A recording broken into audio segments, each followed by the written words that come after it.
Welcome, everybody. Another week of Amazon Seller News Live. Got Danon with me again today from Ecom Triage. Appreciate you joining me, Danon. Always, my friend. Absolutely. We got some good news today. A lot of AI stuff. As I mentioned, I could have packed the whole show with AI, but I think that would have been a little too much. But we do need to do a complete AI show, which it's just amazing the amount of things that you can do with AI. Yeah. This morning, I was actually looking over a draft of a store that my graphic designer made. And I used AI to just take screenshots of some of the pictures and recommend better text overlays and stuff like that. And it was really good, like very spot on, and came up with some really good ideas for better overlays for the store. So it What just did works awesome. what did you use for that? It was ChatGPT that I was using for that. Oh, so you just uploaded what your designer sent you and said, "Hey, ChatGPT, make suggestions." Yeah, I just took a screenshot of what he had and I said, this doesn't sound exactly right. This is a store that sells blah, blah, blah, blah. Here's the website. Give me Yeah. some better recommendations for this first graphic that's in our Amazon store. And it was like, Cool. boom, boom, boom, boom. Here's 5 good recommendations. And I'm like, I like this one. Give me some more. And it was able to come up with some really good ideas for, cool, like 3 or 4 word one-liners to put as overlays for graphics. That's cool. Yeah, so always interesting ideas that you can come up with, and there's so many things that we don't even think of. I Somebody know. who is using for something that you hadn't even thought of, and other people are doing different things. So Yeah. doing a full episode would be a lot of fun, I think. Yeah, definitely. It would be neat to do like a chat GPT for ecom or Grok for ecom or whatever, Mhm. just hey, this is how, like, I have 3 AI tools that I pay for. I pay for ChatGPT, Gemini, and Claude by Okay, Anthropic. very good. And yeah, and I find that I don't even use Gemini. It comes with my Google Workspace, right? But I don't use Gemini because, comparatively speaking, I found it to be absolute trash Mhm. compared to GPT. Like, I don't know if it's how I prompt it or what, but using the same prompt between GPT-5 now and Gemini, it's a no comparison. The response out of Gemini is just atrocious. Like, Mhm. even inside of Google Drive, right, which Gemini is attached to Google Sheets, Docs, etc. I use Gemini to say, "Hey, cell number A1, when I check this box, I want it to highlight the whole row green," right? Mhm. Sometimes it does it, sometimes it doesn't. It says the first time I did that, it's like, man, I can't remember what the formula is to do the whole thing green, and I don't want to spend the time. So let me just do this real quick. And it said, "Oh, this is the formula. Would you like to apply it?" I was like, "Yes, I would." And it worked, you know, Nice. and Yep. that was the last time it worked with the Yeah, same you know, prompt. I've had the same experience. It's been a while since I used Gemini, but I had the same experience comparing it to ChatGPT, and it just wasn't up to par. Maybe it's better now. I'm not sure, but I switched back and forth between Grok and ChatGPT. Yeah. For a while, until recently, Grok was much better. But recently, I've noticed ChatGPT has been better than Grok, so I've kind of switched back. So I bounced Mm, back and forth between those two. mm. And right now, ChatGPT replies much faster at their highest level, GPT-5 that they're at, Yep. compared to Grok. It takes a while to think and come up with an answer. And the answer in ChatGPT has been a lot better. So Yeah. you I, definitely want to experiment and bounce back and forth. But ChatGPT seems to always be there towards the top, and then the others kind of every once in a while will leapfrog them. yeah. And so when that happens, I find that GPT often then leapfrogs the leapfrog, right? Yes. And so this is just a technology race, Mhm. and but interestingly, though we've seen some really big contenders to GPT come out, to OpenAI come out, I find that OpenAI, in my opinion, unexpert and not worldly in the world of AI, like I'm not testing it all day and night. Mhm. Um, I just find that GPT rapidly retakes the podium, Yeah. and which when you're a first mover in a space, like it's really easy, so I hear, in the technology space to be toppled off when you're the first mover. Yeah, it happens a lot. I mean, if you look back through history, you might remember Netscape. They were like the Yeah. dominant one of the first Earthlink. browsers, and they're nowhere to be seen. MySpace, nowhere Yep. to be seen. Yep. Um, Even Earthlink. Apple was the first operating system actually, and they got overrun by Windows until recently. That Mac has made a comeback, Yep. but that's just because of mobile and iPhone, really, Yeah. for that. Well, iPod. They took it. They recaptured the audience with iPod. Yep. Yeah, so it's going to be interesting to watch. Right now, I think ChatGPT is the litmus test for sure. Mhm. And then the others leapfrog it. I like Grok. I think does really good, but there's so many different ones out there that you can play with and work on. You just got to find the one that works best for what you're trying to do, because there are certain ones. ChatGPT is the best overall, but there's certain ones that are better for writing, certain ones Right. that are better for research, Yep. and so you got to find the ones that works best for what you're trying to do. Yeah, just like there's 1,000 different messenger systems out there. I wish there was one cohesive Mhm. one that brought everything in. I want an AI for AIs. Yeah. Yeah, unfortunately, when you do that jack of all trades, then they're good at everything and great at nothing tends to be Well, no, what I they end I up being. So, I want it to bring in the other AI models oh, gotcha. So and it will query all of them and then compile the answer from all of them or Mhm. something. Yeah, That would be or you interesting. yeah, or There you was say I forget what it was called now, but there used to be meta search engines that would go out and get results from, Google, InfoSeek, Yahoo, ah, go.com, I think was another one. And you would have all the results on one page. So yeah. that used to be a thing. That would be kind of interesting. Yeah, it would be. Or you could just have it go, "Okay, it's this type of question, and I know that, uh, that Claude is better for programming, so let me prompt it Mhm. at Claude, but let me also prompt it over here and see which one has the better, cleaner code that works." And then I Yep. can say, "Hey, check out this code. What do you think about that? Make it better." And now that would be, it would be time consuming. I would do it like it would be cool if that existed, and then you could say input, like, let's say you wanna build a website. You say, Mhm. "Hey, I'd like to build a website. Use these 3 other websites for your, for referencing. These are the pages that I want. Here's the data that I created for each page. Go." Mhm. Yep. I mean, you can do that now, but and then I would say and then build it into a WordPress theme or coding that I can put into the drag and drop theme of WordPress, blocks. Yeah, yeah, that kind of stuff is here or coming very soon. A lot of it, you can do a lot of it if you kind of know how to do Yeah. some of it manually yourself with copy and pasting and stuff. But programming stuff, it's really good at, or building spreadsheets and things like that.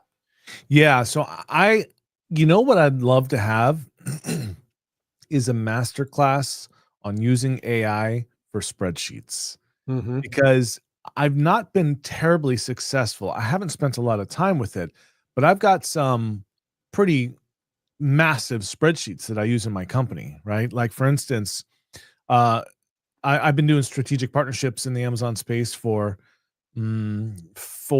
almost 5 years, I think, Hmm. and or maybe longer, whatever.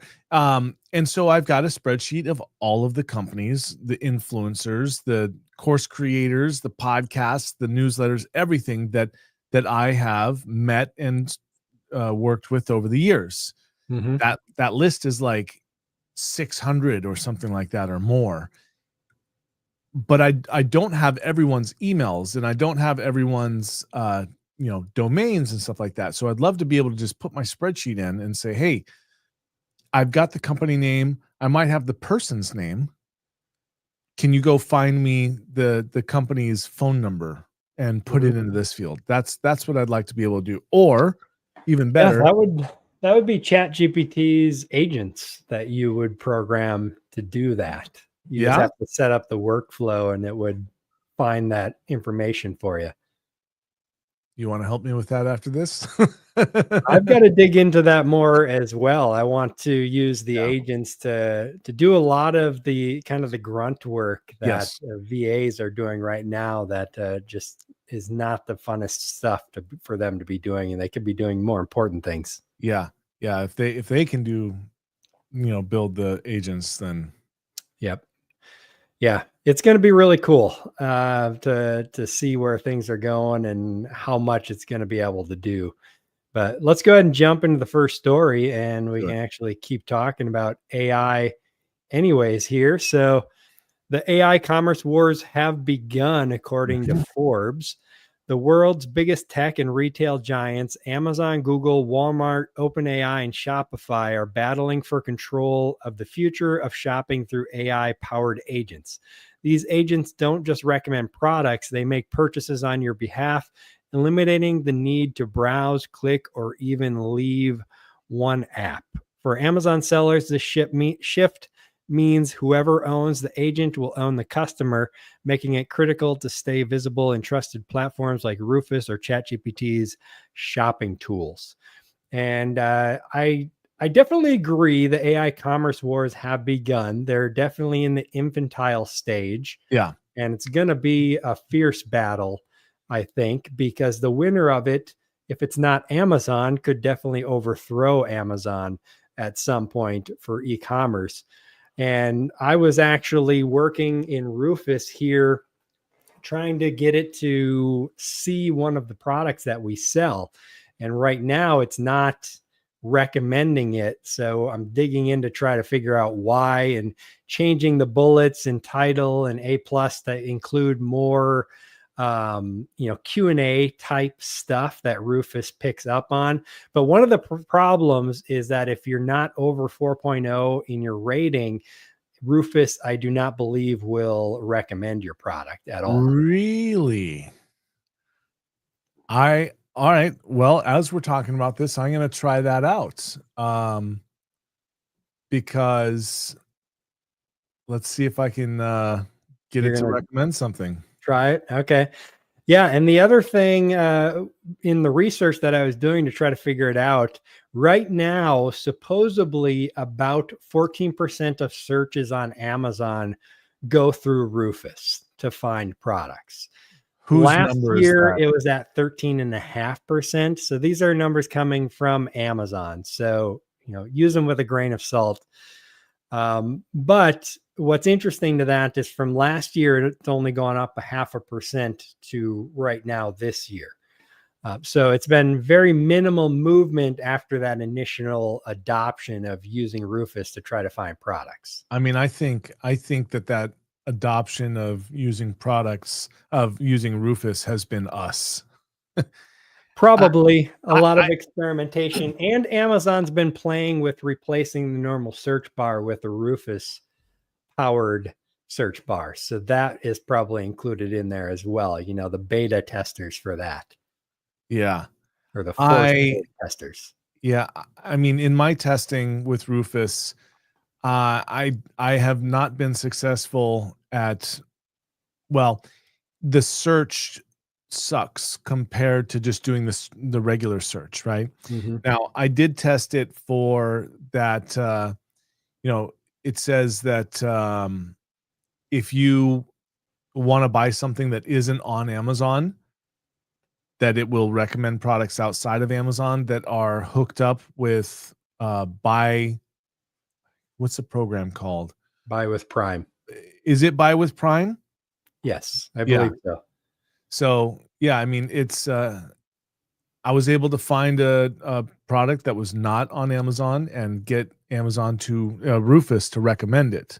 Mhm. and it says, "Hey, you can buy this product, but it's, you know, all customer service is through that vendor," and stuff like that. Yep. So, Yeah, it's definitely not great. It's, it's the beginning days of the AI commerce, so there's going to be a lot of work to fix it. And with the product that I was trying to get it to see, I was like, "Well, why didn't you recommend this product?" And it's like, I can't find that product. That product doesn't exist. And I'm like, mm, well, this is the title. I'm looking at it. And they're like, oh, maybe it's a new product or it's out of stock. I'm like, no, I can get it delivered tomorrow. And it's been in existence since July of last year. And they're like, oh, I don't know why I can't see it. Maybe give me the ASIN. So I gave it the ASIN. They're like, nope, I don't see that product. I'm like, mm. okay. I don't know why you're not seeing this product, but I'm gonna try to figure this out. So I'm battling with Rufus to try to figure out why it won't see that product even at all, even though I copy and paste the full title, give it the ASIN, give it the link and everything. It's like, I don't know. It doesn't exist. I can't find it. But if you see it, then hey, you can go ahead and order it if you want. It told me. I'm like, Yeah. all right, well, that's awesome. Or it wanted me to copy and paste the bullets so that I could give a recommendation based off of it. So Oh, wow. So, I'm like, yeah, this is in your catalog. You should be able to see this if I'm specifically recommending it. yeah, the a possibility, a probability actually based on how Amazon operates is that they haven't rolled out uh Rufus indexing all products. They're probably Mhm. segmenting it. Yeah. So, It obviously cannot access the full catalog. Otherwise, with the ASIN, it should be able to see it. yeah.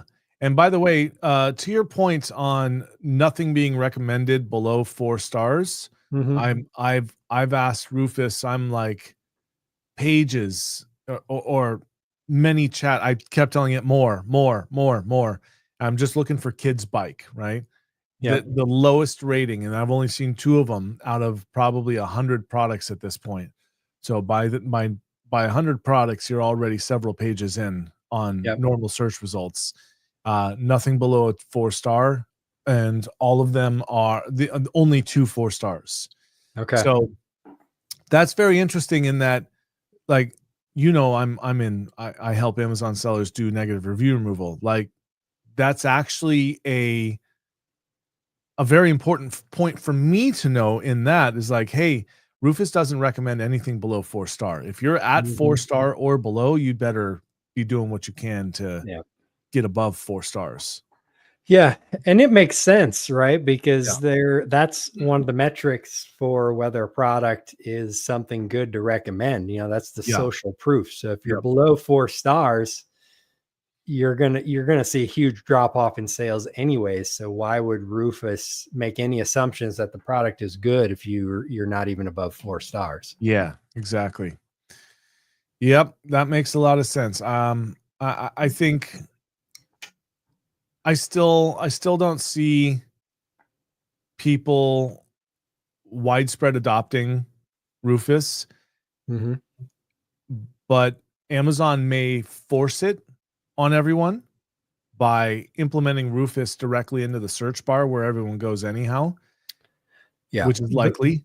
The way I envision it would probably be something like Google or most search engines now. It gives that AI kind of Mhm. results at the top, and then you got the rest of everything down below. Yeah. That's probably how they'll end up implementing it once they think it's good enough. Yeah, my guess is that anything that's Amazon recommended or the top converter for the category will go into that synopsis at the top. Mhm. Like, hey, if you're looking for these types of features, this is an Amazon top seller on this one. But here's some other good ones as well, kind of a Yeah. thing. Yeah. So then the question is how much do you think that will eat the conversions? I mean, what percentage of conversions do you think those recommendations will take versus people scrolling down? I got to imagine it'll be a large percentage. I think the opposite. I think people are still going to want to be able to look at the options. I believe that they will click into that first. So Mhm. By virtue of that, you're going to have increased conversions. Um, but I think that many people are going to go, okay, cool. This looks like the best to me. Let me go out and look at 20 others. Scroll down and search Yeah. to see. Yeah. But Yeah. that will be top of mind for the buyer. Yeah, and it will be, an incentive or a bonus, I guess, just like those badges, right? If you get Yeah. the bestseller badge, that Mhm. helps your conversion rates go up significantly versus not having it. And so it'll just be another signal to people for which product may be the best. Yeah. And it's going to really depend on the product. If you're looking at buying a $300 or $400 product, that AI summary at the top will be helpful, but it's not going to be groundbreaking versus a $10 product where people don't really care. They just want to get something quick. Then I can see that AI summary taking a larger chunk of the conversions. Yeah. That's fair. Yep. Because, in those kind of results, if you're just looking for, I need a USB-C cable, most people are just buying whatever the bestseller is, or to do it quickly. You're not researching in depth, like, oh, what's the best kind of gold for a USB cable and stuff like that. It's like, it's Yeah. $10, just send me the cord. Yeah. By the way, just out of curiosity, I did I prompted I'm looking for a high rated daily health kit vitamin, and Hmm. my vitamin came up as recommendation number 2. Um Okay, very Now good. I am I just realized I actually am logged into the master account for that. So that could be skewing things, but let me try it in my other one that is not connected to anything except for my business. But anyhow, it's interesting to know still, you know? And interestingly too, I do a lot of my purchases on the computer still. Just I'm on the computer all day, and it's Yeah. easier for me to research on the computer. I don't believe you can access Rufus on the desktop. Yeah, you can. I'm using it now. You are. How are you Yeah. getting to it? Right below the Amazon symbol is Mhm. the little Rufus button. I don't have any Rufus. Really? Let's see. I'm signed out, so let me bring it over Oh, yeah, here. you gotta be To signed see. in. They wanna track that shit. Yeah, so I've got all button underneath. Yeah, so it's on mine, it's directly to the right of the all button. Okay. I So, don't think it was there for me either, because I do have an Amazon business account. yeah, So that may be why it's not there. They're not doing the Rufus for Amazon business, perhaps. They're not pushing it yet. mhm. But let me get logged back in and just see if it's there or not. All right. Passkey setup. No thanks. Come on, Amazon. Yep. You're slowing down the show here. Yeah, even when I'm logged in, It's not there. nothing. Huh. I've got the all business and then small business grants right next to that. Mm, yeah. And by the way, Um, I just did the Rufus prompt, same one under my uh-huh. business account, which is it's logged in, but it has no purchase history. It's got no ties whatsoever. So Rufus obviously suggested my own products. Although I do see my top competitor here as a suggestion, but not my product. Okay. Interesting. Yeah, Mhm. it's definitely the future, AI commerce for sure. And I just seen too, Shopify, one of the news items that I seen, they updated their API and added a whole bunch of programming commands for integrating AI to search their catalogs Oh. and things like that. So Shopify is like moving full steam ahead on the AI commerce Yeah, front well, to link its stores. they struck a deal with OpenAI. I don't know what, Mhm. and after OpenAI announced it, I never saw anything else on it. Um, but Yep.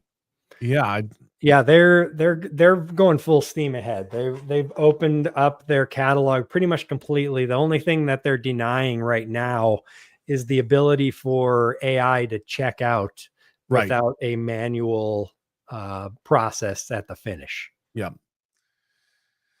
Okay. Um, So Walmart's got OpenAI. their AI. Have you played with Walmart's AI at all for recommendations? I haven't No. either. So I don't know for sure how good it is. But what else did it say? OpenAI, but OpenAI is working with Shopify Right. directly. Yep. Um, Amazon, I know, blocked AI agents from accessing Amazon.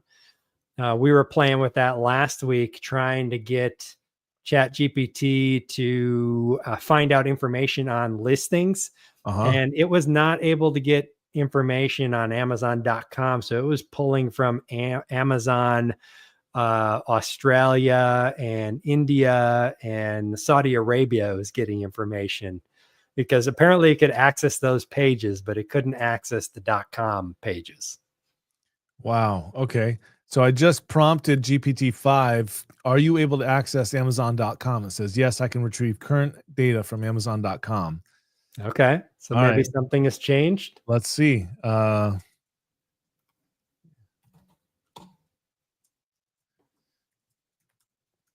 just prompting it saying I'm looking for a daily health kit by my company. Uh yeah, it found it. So let me just see here. I'm gonna search. So I'm gonna say, what are the bullets for this item? Let's see if it can actually get it. Yeah. 23 and 1. Let's see. Advanced hip. Yeah. Yep. It just No, told me. it's a little bit different. So here's the actual bullets. So advanced hip and joint care fortified, more active dog at the end. And it's got Mhm, something different. So mhm. it says it pulled it from Amazon.com, but it's not exactly the same. What are the reviews total?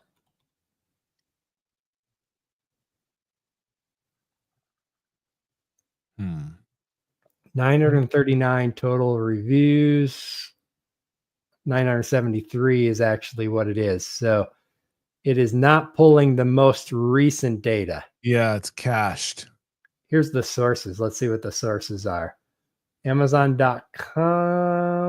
So it's all Amazon.com that's trying to pull from.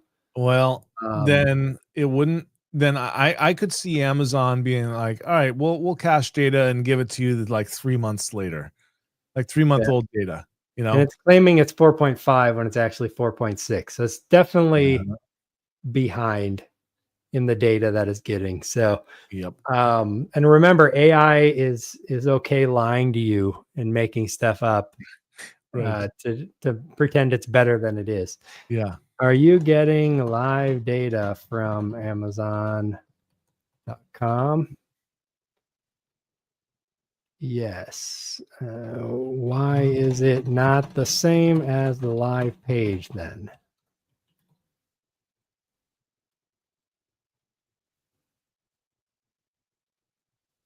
Okay, delayed sync. So not live data then.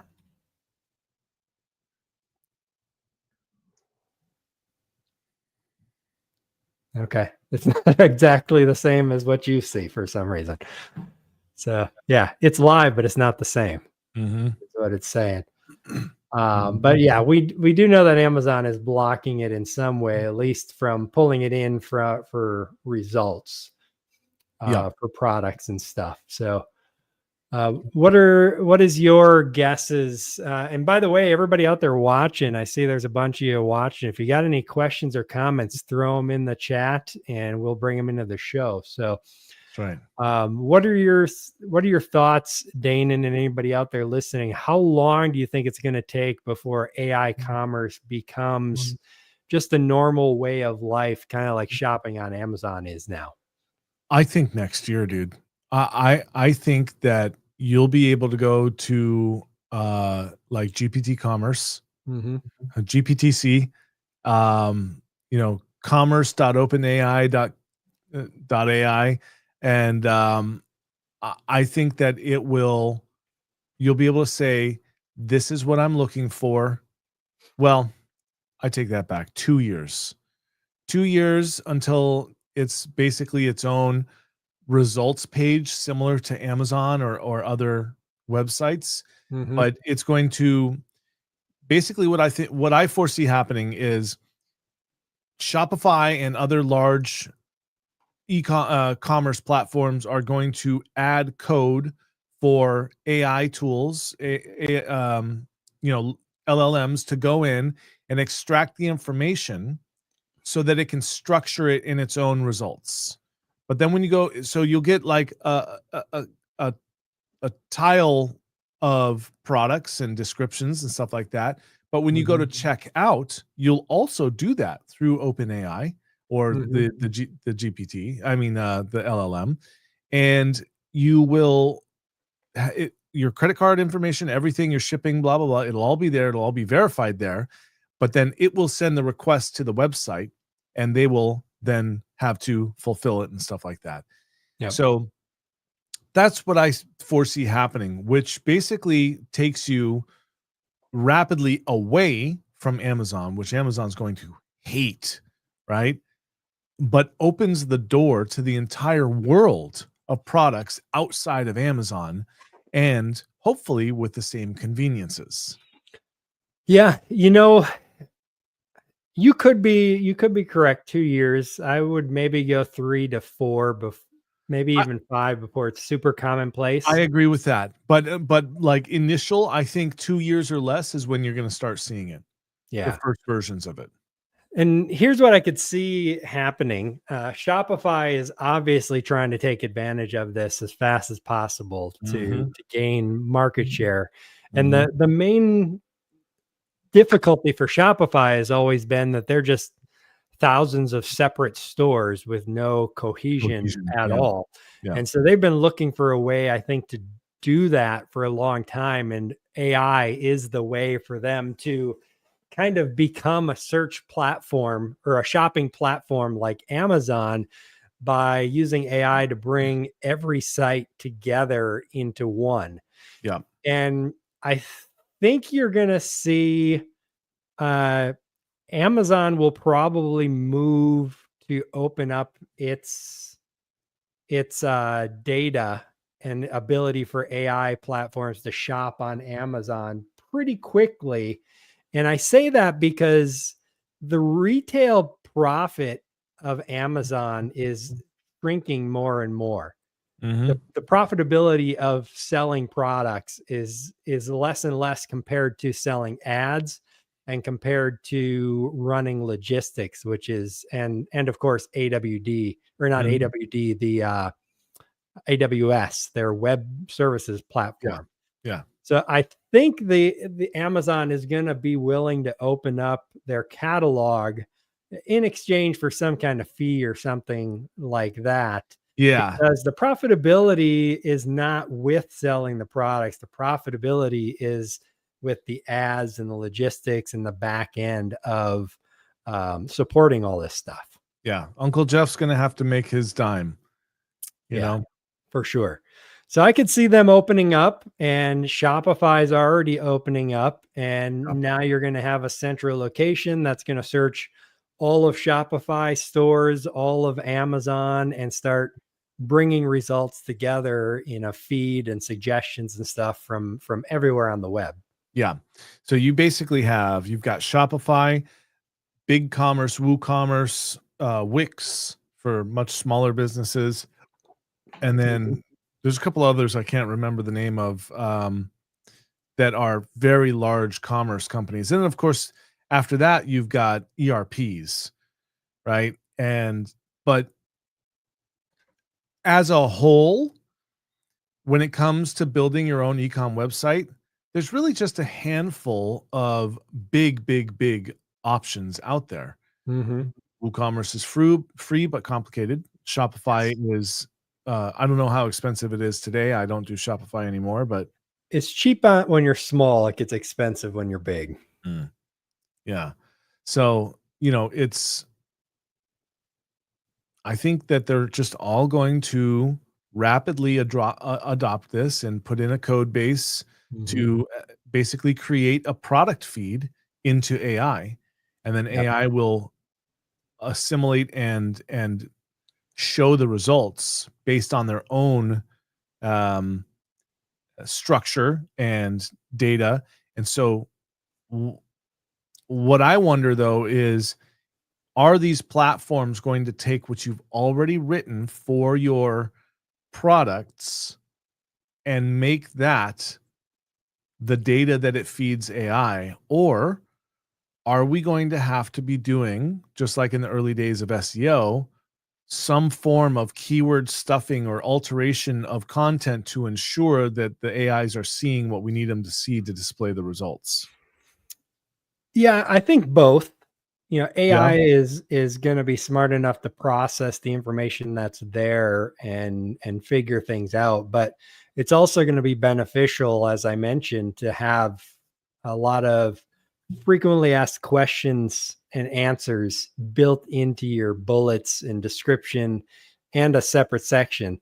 I even, as a test on this product that I'm trying to get Rufus to see, I added in a frequently asked questions section to the bottom of our A+ to Yep. see, like questions that customers would ask an AI about the product, and then our answers from it, because Rufus is going to index that, and that Mhm. could influence how it answers different questions. Mhm. So you're going to want to write your copy in those ways, in like a kind of a Q&A style way, while also getting your keywords in there that you need for normal search and stuff as well.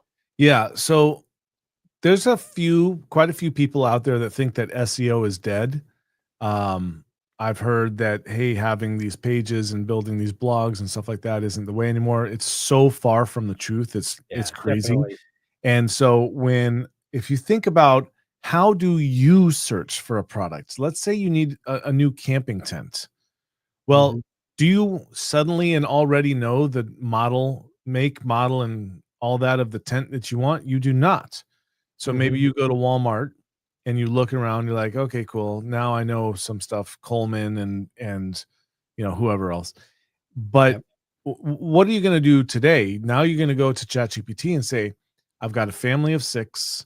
I need a tent that's tall enough for me to be able to stand up in. I'm 6'2", and but I also want it to have 2 rooms in it so I can separate the children from my wife and I, and blah blah blah blah blah.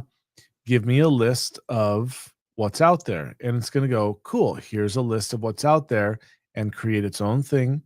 Mhm. And, and then like I've been using it to find like category leaders in terms of quality and build quality and stuff like that. And that gives me a brand to search down. But if you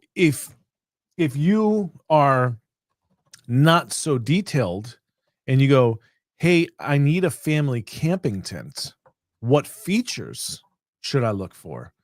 Well, guess where GPT is going to get that data? From the blog that you wrote Mhm. about how to choose a tent for a family. Correct. Yeah, I mean, that's where it's getting that information. Mhm. So there you go. I just took your question. Yep. REI Co-op Wonderland, Yep. Merrimack Limestone, North Face, Those are all good. and links to it. And there you Yep. go. Look at that. It brought in the products, Yeah. pricing, and everything. See, this is what this is exactly what I was talking about. This is exactly, they're already doing it. And Yep. that's 3 different vendors there. If you look at where those tents came from, it came from 3 different sites. Yeah. REI Learn plus more. others. Yeah. Oh, interesting. Learn more. Improve shopping results from ChatGPT. All right. More Wait, what about was that how phone? they're doing it. Can you put that link into the improved shopping results? Put that link into the chat here, into the comments. because I think a lot of people are going to want to see that. Yeah, nice. Yep, threw that in there. Interestingly, it gave 3.1 stars on its most recommended. Yeah. So star Um, rating seems to be not as much of a thing for results as Rufus, huh? yeah. So it's getting it REI and eBay for that one. This one's at Camp Moore, Saratoga Outdoors, Surf, Wind, and Fire. Lots of different ones on that one. Yeah. Hey, I wonder if those are all Shopify sites. Core equipment, only the one spot on that one. And you notice that it's writing this information as I click on it because this was still being populated. yeah, I saw that. Um, I want to try this AI voice help experiment. Did you see that at the top of the results page? AI voice experiment? Voice. Yeah, it's a phone number to call. Really? Yeah. Let's This one, can I view source, confirm Shopify. Is this a Shopify Yeah. store? Yes, it is. Okay. So yeah, they're Shopify stores that it's pulling in a lot of them. I don't know about Dick's though. I can't imagine Dick's Sporting Goods is using Shopify, but Not let's likely. look real quick. While you do that, I'm going to call this phone number. Let's see what it sounds like. Nope, they're not Shopify. So they're connecting into ChatGPT somehow. Okay. All right. So you're calling what number? I'm calling OpenAI. Our conversation may be recorded to improve OpenAI's services. Can you hear and it? by continuing, you agree to OpenAI's terms and privacy policy. Yeah, I can hear You it. can learn more at openai.com/phone. How Get can on I with help it. you today? I'm looking for a camping tent for my family of 6. What do you recommend?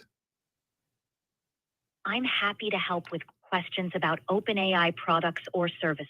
Oh, interesting. For camping gear recommendations, you might want to check with a camping or outdoor retailer. Is there anything specific about OpenAI that I can help with? Yeah, can you list out how many services OpenAI has and their use cases? OpenAI offers several services. First, there's ChatGPT, which is an AI chatbot for conversations, answering questions, and generating content like text and code. Then there's the OpenAI API, which gives access to various models. For You example, should ask her how many e-commerce stores they're connected into. Okay. frontier models like GPT-4o combine audio, vision, and text capabilities. I have a new question. Excuse me. We also have DALL-E, which generates... I have a new question. Okay. So how many Shopify stores are connected to ChatGPT today? I'm afraid I don't have real-time data on specific integrations. That's fine. Give me the data that you do have. I couldn't find specific data on how many Shopify stores. Okay. All right. Doesn't know, but that's kind of cool that they let you call and you can talk to an AI voice assistant. Yeah. So it seems like it's actually it's not so much the chat search as it is actually customer service. Mm-hmm. So I'll have to try that. Yeah, very interesting. All right, cool. Well, let's go ahead and jump on to our next AI here. Cool. Next news article, I should say. So, how AI is reshaping e-commerce. Wait, is this the supplier negotiations? Nope, I'm on the wrong one here. One second. How AI is reshaping supplier negotiations. AI is transforming supplier negotiations by enabling faster, data-driven decisions across procurement. From simple repeat purchases to complex contract terms, companies like Walmart, L'Oreal, and Maersk are already using AI to automate, accelerate, and improve negotiations with real-time marketing insights and smart trade-offs. For Amazon sellers managing supply chains, this technology can optimize sourcing, control costs, and improve margins, especially for replenishable or frequently negotiated SKUs. While full automation is growing, human oversight remains key in ensuring compliance, building trust, and navigating legal and regulatory risks. So I thought this was really interesting and could be really useful for private label sellers. But what I read about is Walmart is like using AI to negotiate pricing and terms, execute Makes sense. contracts, and all this kind of thing with it. Because just imagine the amount of suppliers that Walmart has. I mean, it's got to be thousands, if not tens of thousands, of different manufacturing companies and suppliers they're dealing with. Mhm. So AI is just going to be amazing for them for that kind of thing, assuming that it's getting it right, because it doesn't always get it right. But if you're a private label seller using Chat GPT and AI agents and stuff to handle your communication with your supplier, could be pretty beneficial to help you learn how to do things more professionally. Yeah, agreed. I think yeah, I think that human oversight is gonna be key on this. For You're sure. gonna have to check everything that comes out from ChatGPT, because if it goes on a tangent and starts recommending or changing things in a contract that you're trying to negotiate, that Mhm. could have serious repercussions for you. Yes, for Um, sure. I've definitely I've used ChatGPT quite a bit for contracts, and overall I found it to be very, very good. But Mhm. what I start with is a contract that I wrote, and then I say, "Hey, here's the clause, right?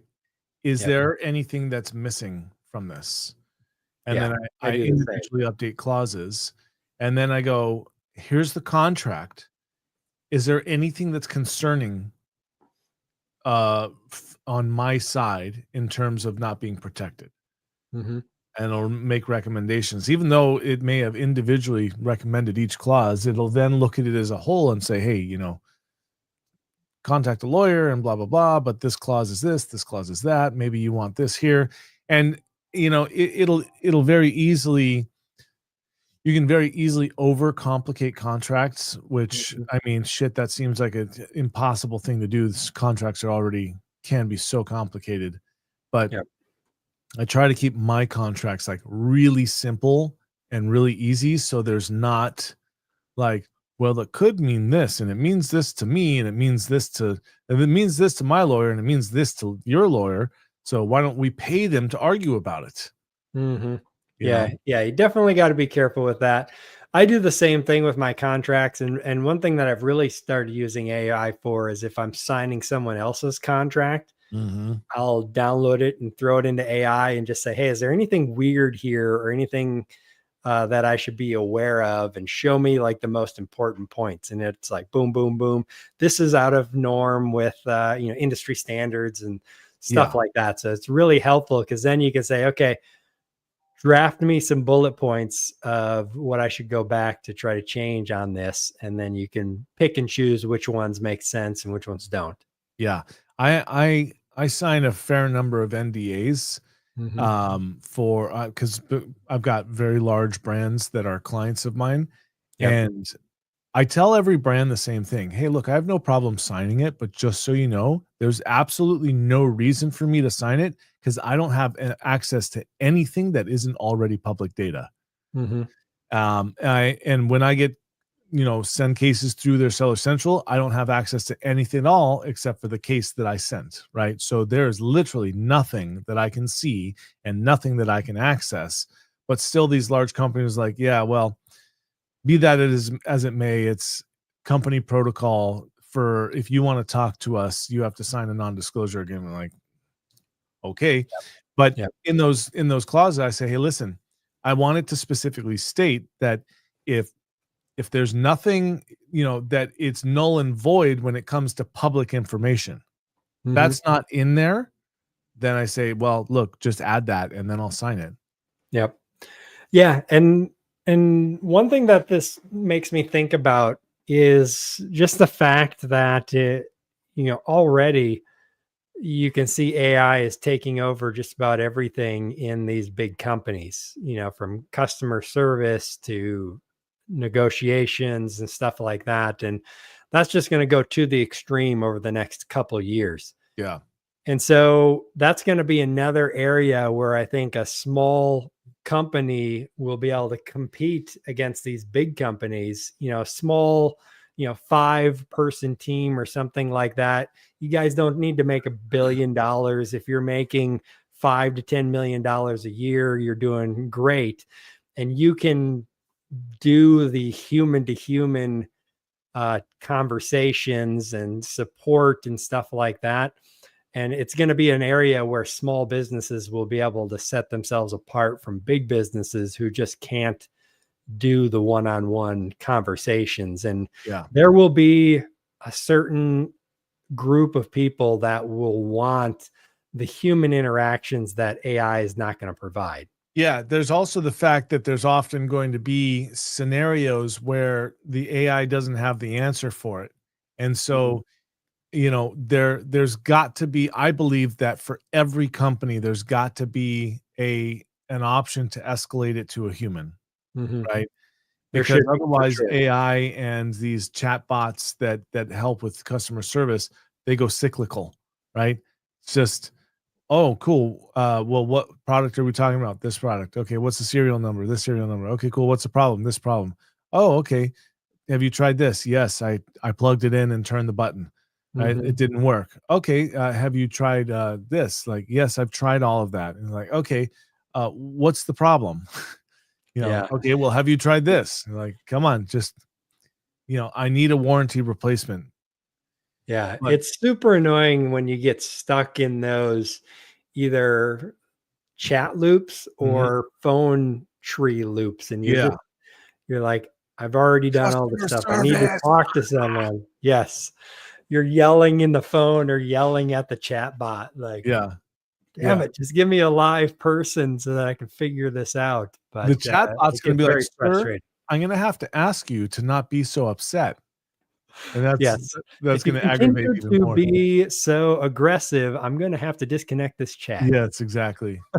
What's funny is I've actually had that in like chats and phone calls before with companies where they just don't want to actually help you. And I'd be like, no, listen, you need to go do this thing and look at this over here. This is the order number. These are the details. This is the shipping, whatever it is.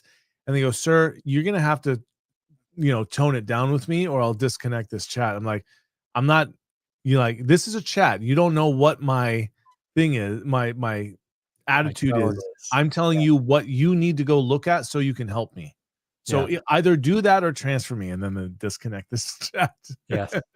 I've had it happen with a chat GPT or not chat GPT, Amazon support. I'll jump on a chat. Oh yeah. And we'll be doing stuff and I'll be telling them, what they need to do. And then all of a sudden they'll just stop replying and the chat will just sit there. And I'll leave it open because I know they're trying to get me to just go away. So I'll just put it on the side screen and leave it open until they finally disconnect it, just to force it to stay open. But they do it to me because they know what they need to do, that they need to escalate it or something, but their metrics tell them that we need to stop escalating so much or something. So they don't want to do it. Yeah. You need to close cases, not escalate them. Yeah. See, that's well, we better not go down that rabbit hole. That's a heated conversation for me because of the poor, like customer service is a misnomer. When seller support is a misnomer. Like Amazon doesn't support customers. They support themselves. So I've spent so many hours on phones and chats and emails and stuff like that when it's really just a simple resolution, and we tell them, this is what happened. Here's the information. This is what I need you to do for me. And they go, hi, thank you for reaching out to support. Can you tell me what your problem is?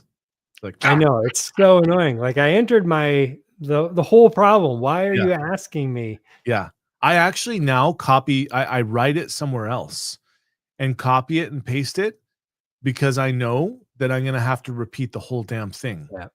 I usually just ask them, can you see what I wrote in the case? And then they go and look and it's like, why didn't you just do that in the first place. But Yeah. yeah, it gets extremely frustrating. We're not even dealing with AI with Amazon support. Sometimes it might be better, I guess. Let's be honest. I actually when it comes to Amazon, I genuinely believe that AI will be better for seller support. Yeah, in a lot of cases, assuming they do it correctly. Yes, which and they allow for an escalation path, and the Chat GPT, or the AI, I should say, AI support isn't just like, oh nope, we'll just disconnect the chat instead. Yeah. Oh, we AI don't goes silent on us. I know that I can see Amazon programming that in. Yeah, probably. Yeah. But all right. We'll just jump onto this last news story and see if you got any last tips here. So, getting ready for the holiday shopping season, Amazon put out some tips. So, Amazon expects the 2025 holiday season to be its biggest yet, offering sellers a major opportunity to boost sales through Prime Big Deal Days and Black Friday Cyber Monday week. Deal submissions are now open for best deals, lightning deals, Prime exclusive deals, and coupons, each with specific fee structure, minimum discounts, thresholds, and submission deadlines. So it is the holiday shopping season already. If you don't have your Amazon inventory inbound from China or India or wherever already, you're definitely too late. Well, not too late, but you're definitely late. Yeah. You need to get going and get your product in there. Do you have any specific tips or suggestions for people out there watching for preparing for the holiday season? So I think that obviously inventory inbound is number one. Don't forget. Oh, perfect. Oh no, this is not what it is. But don't forget that Amazon raises fees every year around this time. Yeah. And then it's like gasoline. It raises up in the summer, and it goes down in the winter, but not to where it was before. So yes, pretty much. yeah. So expect higher fee placement fees and all those fees, the fees on fees, and so that's and this is a big one too. Remember that they ruined coupons basically by it's no longer a flat fee. It's the 2.5% of sales now. Yeah. I've got so that's a big one. Yeah.